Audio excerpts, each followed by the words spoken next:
বিশেষ করে তুমি যে দুটো পয়েন্টের কথা বলেছো ওসব নিয়ে মাথা ঘামানোর মতো আজকের পৃথিবীর কোনো টাইম নেই। খাওয়াবে কি?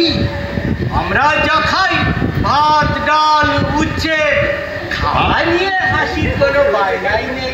ভাত ডাল উচ্ছে হলেই চলবে বলছো? খুব ভালো কথা। তা সেটা জোগাড় করতেও তো রেস্ট তো লাগে, সেটা কোত্থেকে আসবে? এতদিন 3 জনের রান্না হচ্ছিল, এখন 4 জনের রান্না হবে, কিছু বোঝাই হবে না।